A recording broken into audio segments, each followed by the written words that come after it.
مصطفى مصطفى منبع للصفا سيد الأنبياء.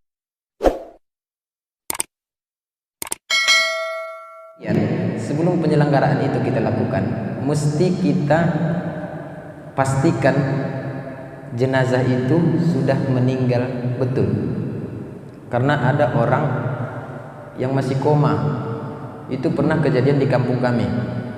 Dia masih koma, sudah dimandikan, hampir dikuburkan, sudah dikafani, hidup balik. Ternyata koma.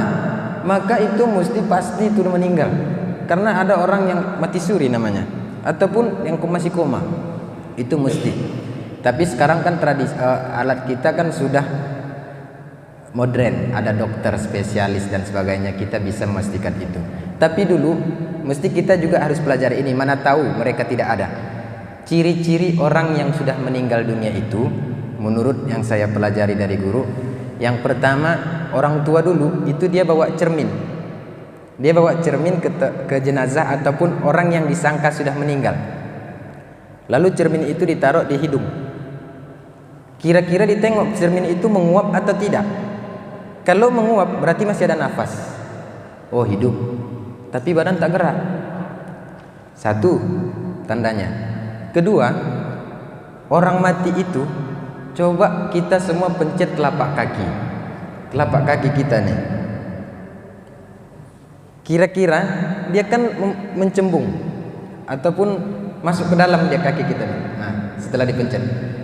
Tengok setelah itu balik lagi atau tidak.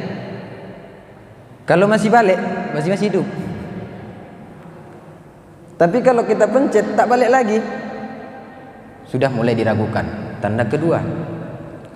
Ada lagi yang seperti biasa, denyut nadi. Tengok denyut nadi. Nah, itu sudah biasa ya. Lalu kemudian ketika terbaring. Ketika orang itu terbaring, perhatikan punggungnya. Biasanya bagian punggung kita ini kalau kita terbaring itu tidak menempel ke lantai, itu tidak menempel, tidak kandas bagian ini. Mohon maaf, pinggang. Antara pinggang dan punggung. Lalu kemudian jika dia terbaring tak menempel, oh masih hidup. Tapi kalau orang yang sudah mati itu kandas semua ke bawah, maka itu pasti kita pastikan betul-betul. Tapi kan sekarang canggih, mana tahu besok tak ada dokter di lingkungan kita. Nah, kita mesti perhatikan itu.